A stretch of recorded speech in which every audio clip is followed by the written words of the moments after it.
우린 예수님의 7번에 걸쳐 화 있을진저라는 말씀을 들었습니다. 유대인들, 특히 유대 종교 지도자들을 향한 예수님의 엄한 경고입니다. 그리고 오늘 말씀을 통하여 예수의 경고를 무시하였을 때 벌어지는 일들을 짧지만 아주 강렬하게 말씀하십니다. 2000년 전에 예수께서 때가 참에 이 땅에 오셨습니다. 왜 예수께서 인류 역사의 시간 중 하필 그때에 오셨을까요?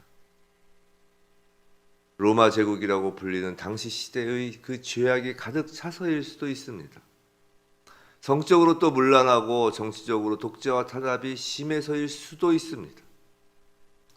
학자들은, 신학자들은 로마가 서구 세계를 통일하여 이제 선교가 용이하게 될 수 있는 그 도로 시설과 법 제도가 정비되어 있는 때였기 때문이라고도 합니다.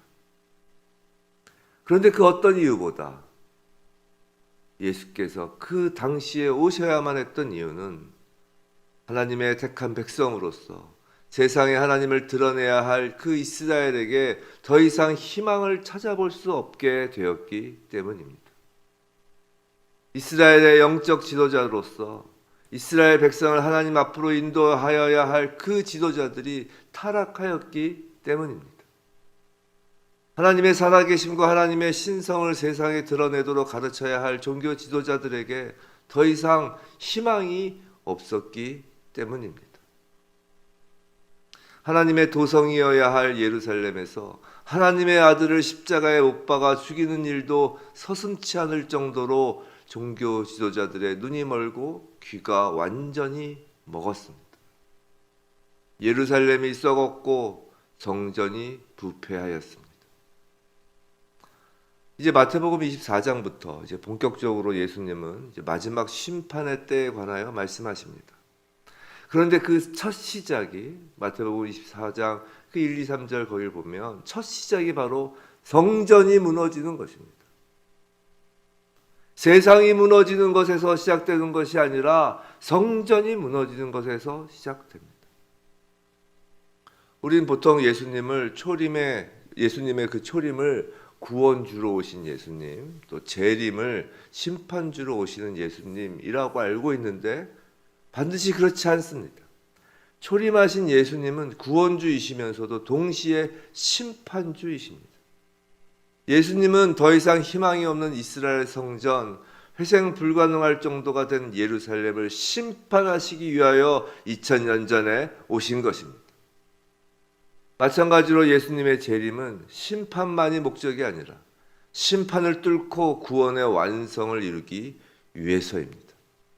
구원과 심판은 언제나 한 세트입니다.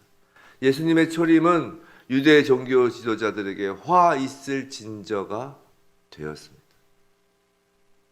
가장 먼저 사람으로는 종교 지도자, 장소로는 성전으로부터 심판이 시작되었습니다.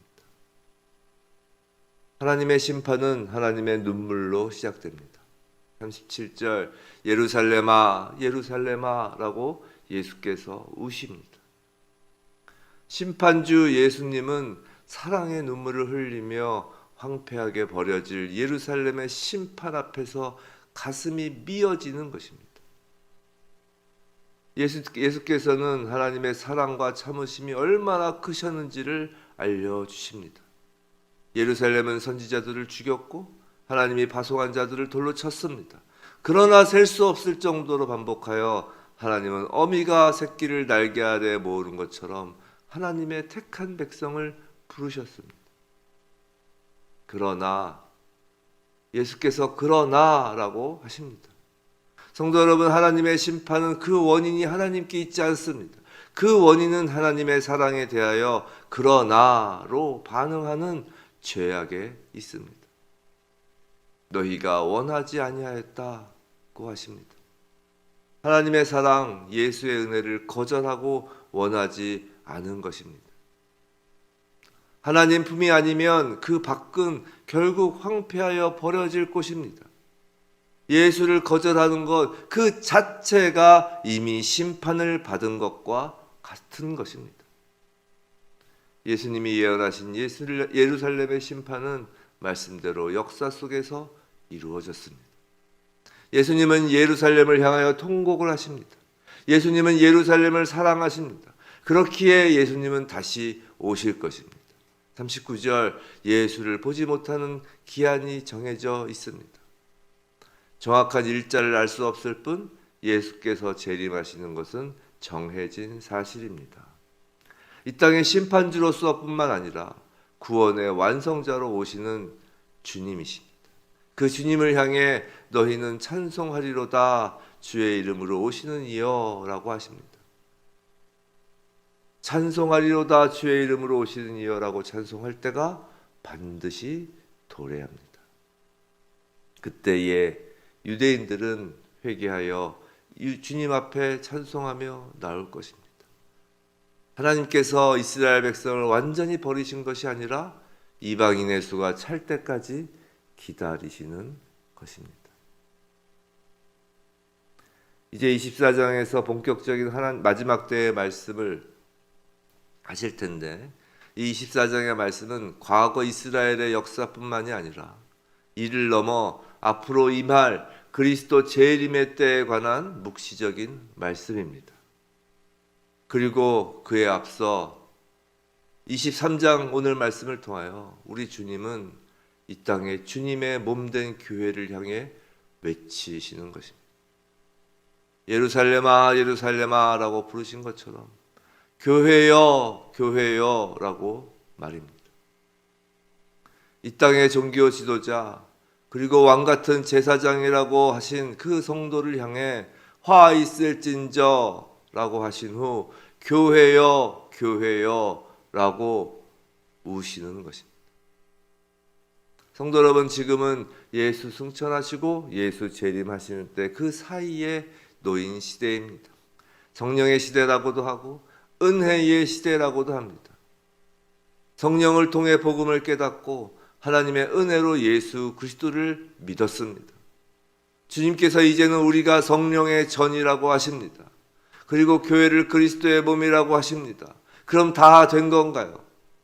성전이어야 할 나를 보시며 주님의 몸이어야 할 교회를 보시며 우리 주님 예수 그리스도께서 지금 눈물 흘리시지 않겠냐는 것입니다. 예수의 초림이 종교 지도자들과 예루살렘 성전에 더 이상 소망을 찾을 수 없을 때 이루어진 것처럼 예수의 재림은 더 이상 이 땅의 성전이어야 할 그리스도인과 주님의 몸이어야 할 교회에 더 이상 소망이 없을 때 이루어질 것입니다. 성도 여러분, 마지막 때가 언제일지 궁금하시나요?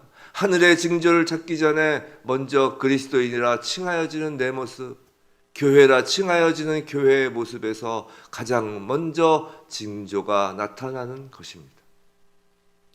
누군가를 향해 화살을 돌리는 것이 아니라 나 자신만을 봅니다. 나는 내가 생각한 것보다 더욱더 바리새인과 같습니다. 바리새인들은 나름 많은 좋은 것을 갖고 있었습니다. 개인적인 경건의 생활, 성경에 대한 헌신, 오실 메시아와 부활에 관한 믿음, 영적 세계에 대한 믿음, 회당에서의 지도적인 역할, 세상의 죄로부터 분리되려는 열망 등이 바리새인들에게 있었습니다. 예수를 믿고 더군다나 목사이기까지 한 나도 어느 정도 그런 장점은 있을 것입니다. 예수를 믿고 장로, 권사, 집사 그런 직분을 한 나도 어느 정도 그런 장점은 있을 것입니다. 그럼에도 불구하고 예수께서 바리새인들을 향하신 그 많은 비판들은 바로 다름 아닌 나를 향하고 있는 것입니다. 교만이 있습니다. 쇼맨십이 있습니다. 남보다 한 발 앞선 술책을 하고 고집이 있고 자리에 대한 욕심이 있고 그리고 무엇보다 위선, 여느 사람처럼 대접받기를 원했으며 내가 생각하는 것보다 훨씬 더 내가 적나라하게 드러나지 않도록 가리고 정직한 것처럼 보이려고 하였습니다. 바리새인들이 회칠한 종교적 치장 뒤에 자신을 숨기는 것처럼 나도 그렇습니다. 그런 나를 향하여 우리 주님이 우십니다. 이름을 반복하여 부르시며 우십니다. 교회를 부르시는 주님의 음성이 들립니다. 이미 마지막 때는 시작되었습니다.